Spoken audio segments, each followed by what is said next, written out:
رسالة إليك. بطريقة ما ستدرك أن الطريق الذي اختاره الله لك كان أفضل 1000 مرة من الطريق الذي أردته لنفسك، وأن الباب الذي أغلق في وجهك 1000 مرة كان وراءه شر محض، وأن اليد التي أفلتتك لم تكن تناسبك منذ البداية،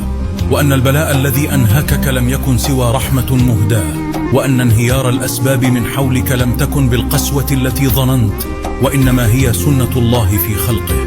وأن الأمر الذي جفاك النوم من أجله لم يكن يستحق كل هذا، وأنك قلقت أكثر مما ينبغي.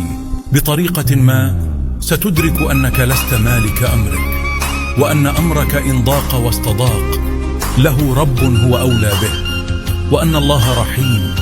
رحيم بالقدر الذي ينجينا من شرور البشر ومن أنفسنا حين لا نقوى عليها.